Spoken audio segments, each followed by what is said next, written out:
ನಮಸ್ತೆ ವೀಕ್ಷಕರೇ, ಆಸೆ ಧಾರಾವಾಹಿ ಇವತ್ತಿನ ಸಂಚಿಕೆಯನ್ನು ನೋಡ್ಕೊಂಬರೋಣ ಬನ್ನಿ. ಅದಕ್ಕೂ ಮುಂಚೆ ನಮ್ಮ ಚಾನಲ್ನ ಸಬ್ಸ್ಕ್ರೈಬ್ ಮಾಡ್ಕೊಳ್ಳಿ. ವೀಕ್ಷಕರೇ, ಆರಂಭದಲ್ಲಿ ಮನೋಜು ಯೋಚನೆ ಮಾಡ್ತಾ ಇದ್ದಾನೆ. ಆದರೆ ರೋಹಿಣಿಗೆ ತುಂಬಾ ಇಲ್ಲಿ ಅನುಮಾನ ಅನ್ನೋದು ಬಂದಿರುತ್ತೆ. ಹೇಗೆ ಸೂರ್ಯನ ಕೈಯಲ್ಲಿ ದುಡ್ಡನ್ನ ಕೊಟ್ಟರು, ಹಾಗೆಲ್ಲ ಕೊಡೋದಕ್ಕಾಗಲ್ವಲ್ಲ.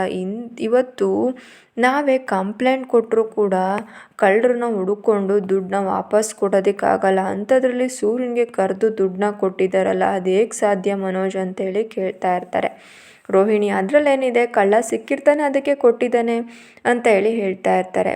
ಮನೋಜ್, ನೀವು ಓದಿದ ಡಿಗ್ರಿನ ತೊಗೊಂಡಿದ್ದೀರೋ ಅಥವಾ ದುಡ್ಡು ಕೊಟ್ಟು ಏನಾದರೂ ತೊಗೊಂಡಿದ್ದೀರಾ ಅಂತ ಹೇಳಿ ಕೇಳ್ತಾ ಇರ್ತಾರೆ. ಏನಂದರೆ ಸೂರ್ಯ ಕಳ್ತನ ಮಾಡಿರಬೇಕು, ಇಲ್ಲ ಸೂರ್ಯನ ಕಡೆ ಗೊತ್ತಿರೋರು ಯಾರಾದರೂ ಕಳ್ತನ ಮಾಡಿರಬೇಕು. ಆಗ ಮಾತ್ರನೇ ಈ ದುಡ್ಡು ಸಿಗೋದು.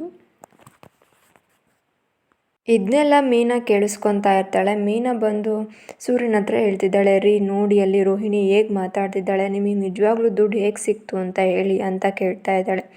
ನೋಡೆ, ಅವಳು ಏನು ಹೇಳ್ತಾಳೋ ಗೊತ್ತಿಲ್ಲ, ನನಗೆ ಪೊಲೀಸರೇ ದುಡ್ಡನ್ನ ಕೊಟ್ಟರು, ಇದು ನಿಜವಾಗ್ಲೂ ಕೂಡ ಅಮ್ಮನ ದುಡ್ಡು, ಅದಕ್ಕೆ ಅಪ್ಪನ ಕೈಲಿ ಕೊಟ್ಟಿದ್ದೀನಿ ಅಂತ ಹೇಳಿ ಹೇಳ್ತಾ ಇದ್ದಾಳೆ. ಸರಿ ಹಾಗಾದರೆ ಬನ್ನಿ ಹಾಗಾದರೆ ಅಂತೇಳಿ ಕರೀತಾ ಇರ್ತಾಳೆ. ಅದೇನಾದರೂ ಇರಲಿ, ನೀನು ಇನ್ಮೇಲೆ ನಿನ್ನ ತವ್ರ ಮನೆಗೆ ಹೋಗಬೇಡ ಅಂತ ಹೇಳಿ ಹೇಳ್ತಿದ್ದಾರೆ. ನಿನ್ನ ತವ್ರ ಮನೆಗೆ ಅಂದರೆ ಆ ಮಂಜನ ಹತ್ರ ಮಾತಾಡಬೇಡ. ಆ ಮಂಜ ಅವನೇನಾದರೂ ಸಿಗಬೇಕಾಗಿತ್ತು, ನನಗೆ ಹಿಗ್ಗ ಮುಗ್ಗ ಹಾಕಿ ಕಳಿಸ್ತಾ ಇದ್ದೆ ಅಂತ ಹೇಳಿ ಹೇಳ್ತಾ ಇರ್ತಾರೆ. ಏನ್ರಿ ಮತ್ತೆ ಗಲಾಟೆ ಮಾಡ್ಕೊಂಬಂದ್ರ ಅವನ ಹತ್ರ, ಮತ್ತೆ ಅವನಿಗೆ ಹೊಡೆದ್ರ ಅಂತ ಹೇಳಿ ಕೇಳ್ತಾ ಇದ್ದಾರೆ. ಹೊಡಿಯೋದ, ಬಾರಿಸ್ತಾ ಇದ್ದೆ, ಅವನಿಗೆ ಇನ್ನೊಂದು ಕೈನೋ ಕಾಲನ್ನ ಮುರಿತಾ ಇದ್ದೆ, ಅಷ್ಟೊತ್ತಿಗೆ ಬದುಕೊಂಬಿಟ್ಟ, ಬಚಾವಾಗ್ಬಿಟ್ಟ ಅಂತ ಹೇಳಿ ಹೇಳ್ತಾ ಇರ್ತಾರೆ. ಮನೋಜ ಈ ಥರ ಹೇಳಿದ್ಕೂ ಮತ್ತೆ ಸೂರ್ಯ ಈ ಥರ ಮಾತಾಡೋದಕ್ಕೂ ಮೀನಂಗೆ ಹೊರಟಾಯಿತು. ಅಲ್ಲ ರೀ, ನನ್ನ ತಮ್ಮ ಏನು ತಪ್ಪು ಮಾಡ್ದ ಅಂತೇಳಿ ಅವನ ಮೇಲೆ ನಿಮಗೆ ಯಾಕೆ ಇಷ್ಟೊಂದು ಕೋಪ ಅಂತೇಳಿ ಕೇಳ್ತಿದ್ದಾರೆ. ನೋಡೆ, ಅದನ್ನೆಲ್ಲ ಹೇಳೋದಕ್ಕಾಗಲ್ಲ, ಅವನು ಹೋಗ್ತಾ ಇರೋ ದಾರಿ ಸರಿ ಇಲ್ಲ, ನೀನೇ ಏನಾದರೂ ಹೇಳಿ ನಿನ್ನ ತಮ್ಮಂಗೆ ಒಳ್ಳೆ ಬುದ್ಧಿನ ಕಳಿಸು ಅಂತ ಹೇಳ್ಬಿಟ್ಟು ಸೂರ್ಯ ಅಲ್ಲಿಂದ ಹೊರ್ಟೋಗ್ತಾ ಇದ್ದಾನೆ. ಈ ಕಡೆ ಮೀನಾ ಫೋನ್ ಮಾಡ್ತಾ ಇದ್ದಾಳೆ. ಫೋನ್ ಮಾಡಿ, ಏನೋ ಎಲ್ಲೋ ಇದೆಯಾ ನೀನು, ನಿಮ್ಮ ಭಾವನ ಹತ್ರ ಮತ್ತೆ ಜಗಳ ಆಡ್ಕೊಂಡ ಅಂತೇಳಿ ಕೇಳ್ತಿದ್ದಾರೆ. ಅದಕ್ಕೆ ಆ ಮಂಜು ಇದ್ದವನು, ಓ ಬಾಸ್ ಎಲ್ಲ ಬಂದು ಆಲ್ರೆಡಿ ಹೇಳ್ಬಿಟ್ರ ಬಾಸು ಅಂತ ಹೇಳಿ ಕೇಳ್ತಾ ಇದ್ದಾರೆ. ನೋಡು ಮಂಜು, ಇನ್ನೊಂದು ಸಲ ನೀನು ನಮ್ಮ ಮನೆಯವ್ರ ಹತ್ರ ಸೂರ್ಯನ ಹತ್ರ ಎದುರು ಹಾಕ್ಕೊಂಬೇಡ, ಆ ಕಾಗೆ ಸುಬ್ಬನ ಸಹವಾಸನ ಬಿಟ್ಬಿಡು ಮಂಜು ಅಂತೇಳಿ ಹೇಳ್ತಾ ಇರ್ತಾರೆ. ಇದನ್ನೆಲ್ಲ ಅವನೇ ನಿಂಗೆ ಹೇಳ್ಕೊಟ್ನಾ ಈ ಥರ ಮಾತಾಡು ಅಂತೇಳಿ ಈ ಕಡೆ ಮಂಜು ಕೂಡ ನೋಡು ಮಂಜು, ಅವ್ರು ಹೇಗೆ ಅಂತ ನಿಂಗೂ ಕೂಡ ಗೊತ್ತು, ಸುಮ್ಮನೆ ಈ ಥರ ಮಾತಾಡಿಕೊಂಡು ಯಾಕೆ ನೀನು ಈ ಥರ ಆಡ್ಕೊತೀಯ ಅಂತೇಳಿ ಹೇಳ್ತಾ ಇರ್ತಾರೆ. ಅದಾದ ನಂತರ ಅಲ್ಲಿಂದ ಫೋನ್ನ ಇಡ್ತಿದ್ದಾಳೆ. ಈ ಕಡೆ ಶ್ರುತಿ ಮತ್ತು ರವಿ ಇಬ್ಬರು ಕೂಡ ಜಗಳ ಆಡ್ತಾ ಇರ್ತಾರೆ. ಶ್ರುತಿನ ವೆಕೇಷನ್ಗೆ ಹೋಗಬೇಕು ರವಿ, ಬೇಗ ರೆಡಿ ಆಗು ಅಂತೇಳಿ ಹೇಳ್ತಾ ಇರ್ತಾರೆ. ಇಲ್ಲ ರವಿ, ನಾನು ಬರೋದಕ್ಕಾಗಲ್ಲ ಅಂತ ಹೇಳಿ ರವಿ ಕೂಡ ಹೇಳ್ತಾ ಇದ್ದಾನೆ.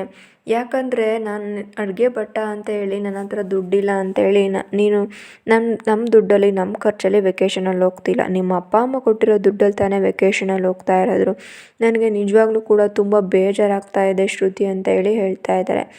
ಅದೇ ನಿಮ್ಮ ಅಪ್ಪ ಅಮ್ಮ ಏನಾದರೂ ಈ ದುಡ್ಡನ್ನ ಕೊಟ್ಟಿದ್ರೆ, ನಮಗೆ ಟ್ರಿಪ್ ಕೊಟ್ಟು ಟಿಕೆಟ್ನ ಕೊಟ್ಟಿದ್ರೆ ಅವಾಗ ಹೋಗ್ತಾ ಇರಲಿಲ್ವಾ ಅಂತ ಹೇಳಿ ಕೇಳ್ತಿದ್ದಾರೆ. ಹೀಗೆ ಅವರಿಬ್ಬರು ಕೂಡ ಮಾತಾಡಿಕೊಂಡು ಜಗಳನ ಮಾಡ್ಕೊತಿರ್ತಾರೆ. ಅಲ್ಲಿಂದ ರವಿ ಎದ್ದು ಆಚೆ ಹೋಗ್ತಾ ಇದ್ದಾನೆ.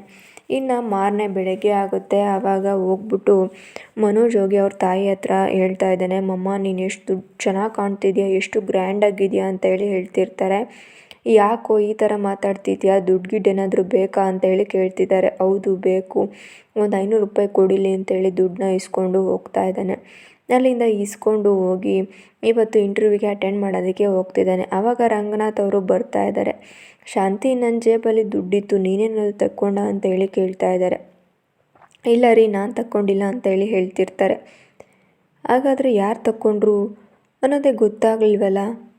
ಆಮೇಲೆ ಹೇಗಾದರೂ ಮಾಡಿ ಶಾಂತಿ ಮ್ಯಾನೇಜ್ನ ಮಾಡ್ತಾ ಇರ್ತಾಳೆ. ಇನ್ನೊಂದು ಕಡೆ ಈ ಶ್ರುತಿ ಮತ್ತು ರವಿ ಇಬ್ಬರು ಕೂಡ ಸಿಟ್ಟು ಮಾಡ್ಕೊಂಡಿರ್ತಾರೆ.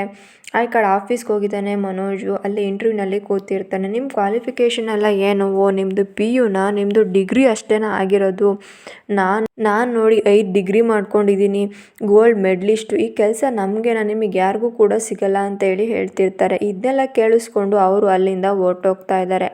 ಆಮೇಲೆ ಇಂಟರ್ವ್ಯೂಗೆ ಅಂತ ಹೇಳಿ ಕರಿತಾ ಇದ್ದಾನೆ. ಇಂಟರ್ವ್ಯೂಗೆ ಕರೆದಾಗ ಅಲ್ಲಿ ಕ್ವಶನ್ನ ಕೇಳ್ತಾ ಇದ್ದಾರೆ. ಆವಾಗ ನೋಡಿ, ನಮ್ಮ ಕಂಪ್ನಿ ರೂಲ್ಸ್ ಎಲ್ಲ ಗೊತ್ತು ತಾನೆ, ನಿಮ್ಮ ಕ್ವಾಲಿಫಿಕೇಷನ್ ಹೇಗೂ ಕೂಡ ಚೆನ್ನಾಗಿದೆ, ನೀವೆಲ್ಲರೂ ಕೂಡ ಒಳ್ಳೆ ಡಿಗ್ರಿ ಮತ್ತು ಗೋಲ್ಡ್ ಮೆಡಲಿಸ್ಟ್ ಕೂಡ ಇದ್ದೀರಾ, ನಿಮಗೆ ಈ ಕೆಲಸ ಅನ್ನೋದು ಸಿಗುತ್ತೆ. ಆದರೆ ನಮ್ಮ ಕಂಪ್ನಿ ರೂಲ್ಸ್ ಪ್ರಕಾರ ನೀವು ಏನು ಮಾಡಬೇಕು, ಪೇ ಮಾಡಬೇಕು ಅಂತ ಹೇಳಿ ಹೇಳ್ತಾ ಇರ್ತಾರೆ. ಹೌದಾ, ಎಷ್ಟು ಪೇ ಮಾಡಬೇಕು? ಒಂದು 200-300 ತಾನೇ, ತೊಗೊಳ್ಳಿ ಸರ್ ಅಂತೇಳಿ ಮನೋಜ ಕೊಟ್ಟಿದ್ದಾನೆ. ಸರ್, ನೀವು 14 ಲಕ್ಷನ ನಮಗೆ ಪೇ ಮಾಡಬೇಕು, ಆವಾಗ ನಾವು ನಿಮ್ಮನ್ನು ಕೆನಡಾ ಕಳಿಸ್ತಿದ್ದೀವಿ, ನಿಮ್ಮ ಕ್ವಾಲಿಫಿಕೇಷನ್ಗೆ ನೀವು ಕೆನಡಾಗೆ ಹೋಗಬೇಕು ಸರ್ ಅಂತ ಹೇಳಿ ಹೇಳ್ತಾ ಇರ್ತಾರೆ. ಸರ್, ನನ್ನ ಹತ್ರ 14 ಲಕ್ಷ ಇದ್ದರೆ ನಾನು ಯಾಕೆ ಇಲ್ಲಿಗೆ ಬರ್ತಾಯಿದ್ದೆ ಅಂತ ಹೇಳಿ ಮನೋಜು ಹೇಳ್ತಾ ಇದ್ದಾನೆ. ನೋಡಿ, ಇದು ನಮ್ಮ ಕಂಪ್ನಿ ರೂಲ್ಸು, ನೀವೇನಾದರೂ ಪೇ ಮಾಡಿದ್ರೆ ಮಾತ್ರ ಇಲ್ಲಿ ವರ್ಕ್ ಮಾಡೋದಕ್ಕೆ ಸಾಧ್ಯ ಅಂತ ಹೇಳಿ ಹೇಳ್ತಾ ಇರ್ತಾರೆ. ಆಮೇಲೆ ಅವನು ಅಲ್ಲಿಂದ ಮನೆಗೆ ಹೋಗ್ತಾ ಇದ್ದಾನೆ. ಮನೆಯಲ್ಲಿ ಎಲ್ಲರೂ ಕೂಡ ವೆಯ್ಟ್ ಮಾಡ್ತಿರ್ತಾರೆ. ಸೂರ್ಯ ಹೇಳ್ತಿದ್ದಾನೆ, ಅಪ್ಪ ಇವನಿಗೆ 3 ದಿನ ಅಲ್ಲ 3 ಹೊತ್ತು ಕೂಡ ಎಲ್ಲೂ ಕೆಲಸ ಮಾಡೋದಕ್ಕಾಗಲ್ಲ, ಇವನಿಗೆ ಜಿಂಕೆ ಪಾರ್ಕೇ ಸರಿ, ಅಲ್ಲೇ ಇವನು ಆರಾಮಾಗೋದಕ್ಕಿರೋಕ್ಕೆ ಸಾಧ್ಯ ಅಂತ ಹೇಳಿ ಹೇಳ್ತಾ ಇರ್ತಾರೆ. ಆಗ ರೋಹಿಣಿಗೆ ತುಂಬ ಸಿಟ್ಟು ಬರುತ್ತೆ. ನೋಡಿ ಸೂರ್ಯ ಅವರೇ, ನನ್ನ ಗಂಡನ ಬಗ್ಗೆ ಏನೇನೋ ಮಾತಾಡಬೇಡಿ, ಅವ್ನು ನಿಜವಾಗ್ಲೂ ಕೂಡ ಕೆಲಸನ ತೊಗೊಂಬರ್ತಾನೆ, ನೋಡ್ತಾ ಇರಿ ಅಂತ ಹೇಳಿ ಹೇಳ್ತಿರ್ತಾರೆ.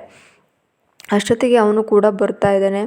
ಬಂದಾಗ ಅಲ್ಲಿ ನೋಡ್ತಿದ್ದಾನೆ, ಈಗ ಏನಾದರೂ ಮಾಡಿ 14 ಲಕ್ಷ ದುಡ್ಡನ್ನ ತಗೊಬೇಕು, 14 ಲಕ್ಷ ಇಸ್ಕೊಬೇಕು, ನಾನು ಕೆನಡಾಗೆ ಹೋಗಬೇಕು ಅಂತ ಪ್ಲ್ಯಾನ್ ಮಾಡ್ತಾ ಇರ್ತಾನೆ.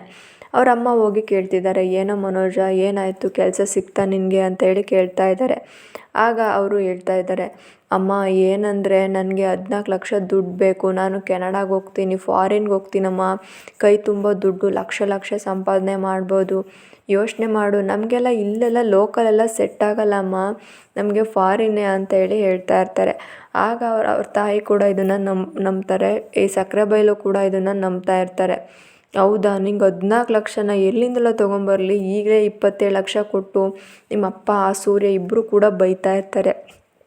14 ಲಕ್ಷ ಅಂದರೆ ಹೇಗೆ ತರೋದಕ್ಕಾಗುತ್ತೆ ಅಂತ ಹೇಳಿ ಯೋಚನೆ ಮಾಡ್ತಿರ್ತಾರೆ. ಹೇಗಾದರೂ ಮಾಡಿ 14 ಲಕ್ಷ ಬೇಕಮ್ಮ ಅಂತ ಹೇಳಿ ಹೇಳ್ತಾ ಇದ್ದಾನೆ. ಆಮೇಲೆ ಮೀನಾ ಕೂಡ ಅಲ್ಲಿಂದ ಹೊರ್ಟೋಗ್ತಿದ್ದಾಳೆ.